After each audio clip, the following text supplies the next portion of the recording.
Title VII is designed to protect against discrimination. You have overt discrimination, disparate treatment, and disparate impact. Those are three theories used to prove discrimination. Overt discrimination is basically saying I will not hire someone or I'm going to fire someone based on race, color, religion, origin, and sex. That would be overt discrimination. For an example, I do not hire Christians or Muslims or black or Caucasians. And you tell someone that, that's overt discrimination.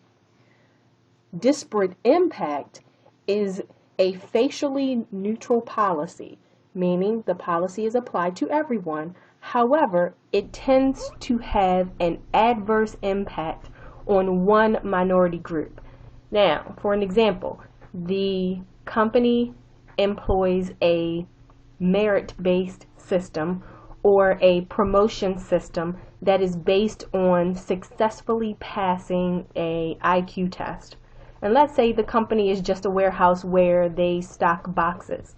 Well, the aptitude test or the IQ test is not related to the job description, and let's say one particular category, race category, could not successfully complete the test. So therefore they're going to be denied a promotion. Because of that, and everyone is required to take the test as part of the policy, but it has a disparate impact on one particular group, which is part of the protected class. And disparate treatment just means that you treat individuals differently, meaning that you are promoting one particular group and not the other, as long as the group is in a protected class. Now, Title VII is a federal law, okay, and it is if you are going to file suit in federal court. The protected classes under Title VII are race, color, religion, sex, which includes sexual harassment and discrimination based on pregnancy, childbirth, or other medical conditions, as well as national origin. Those are the 5 protected categories or protected classes under Title VII. Now, states can afford its citizens additional protection, okay? In Maryland, under state government section 20-606, which is in the Maryland Code Annotated, Maryland has provided these additional classes. So race, color, religion, sex, okay, age, Maryland offers age. We also have marital status, sexual orientation, and genetic information, as well as disability. These are the additional categories to which Maryland provides protection. So if you work in a federal job and they do not hire you because of your sexual orientation, then that is permissible because sexual orientation is not a protected class in the federal category. However, it is a protected class in Maryland. Genetic information deals with employers who use the information that they receive from perhaps a genetic test, and they either decide to hire or not to hire or fire someone based on that information.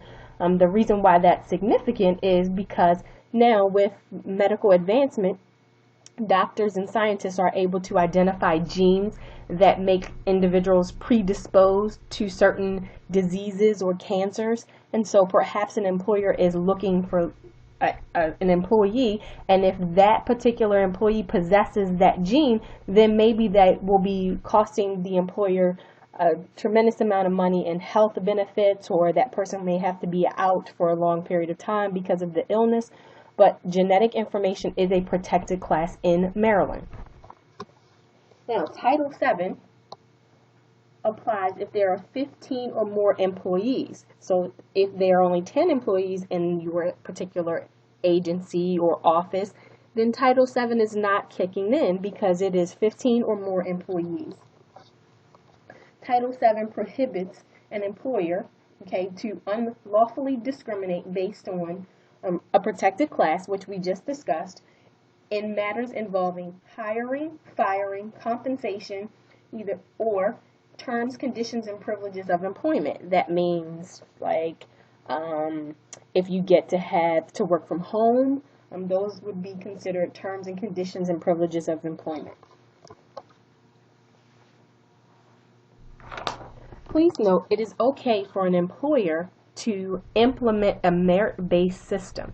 Merit-based system means that if you have some sort of performance evaluation, and if that evaluation is positive, then you can get an incremental pay increase.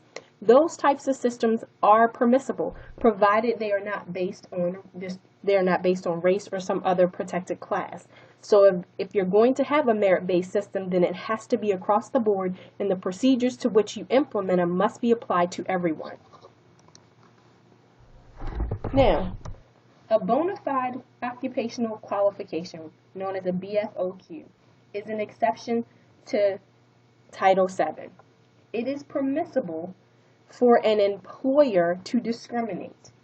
However, a BFOQ is not applied to race. So for an example, if you are hiring someone who is going to monitor the ladies' locker room or ladies' dressing room, then it is permissible for the employer to hire a woman. It is expected because the man should not be monitoring the female locker room. However, BFOQ does not apply to race. So it can be for religion, it can be for gender, but it cannot be for race.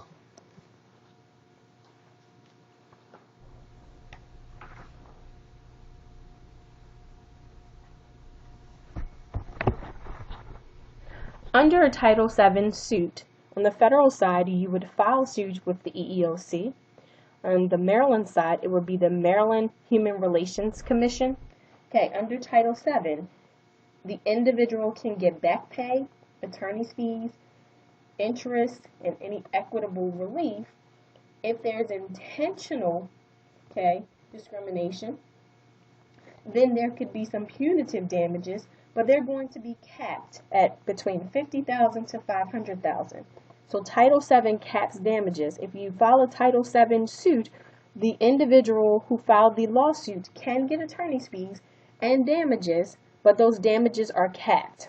Okay? Now, if it is a racial discrimination suit, then there is something called Section 1981. Section 1981 permits the individual again to sue, and it's based on racial discrimination, and all employees are covered. Now, Title VII is capped for compensatory and punitive damages, but Section 1981 is not. Okay?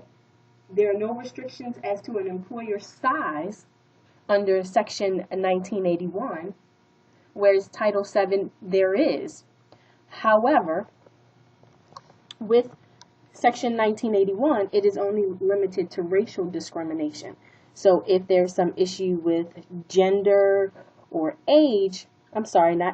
gender or religion, then Section 1981 does not cover that. Now, keep in mind, Maryland has the additional protection for age. Age discrimination is not covered in Title VII because there is a separate act that deals with a separate federal statute that deals with age. It is the ADEA. Okay? The ADEA Act says individuals who are 40 years and older can file under the ADEA.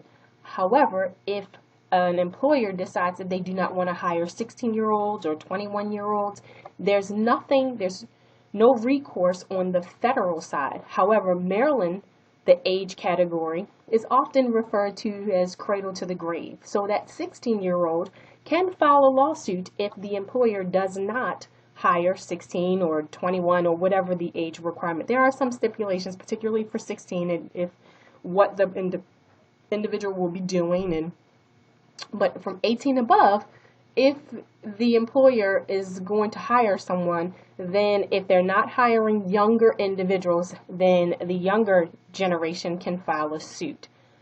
Unlike on the federal side, because age is not one of those protected classes, and because the ADEA kicks in at age 40, there would be no recourse for that 18-year-old individual.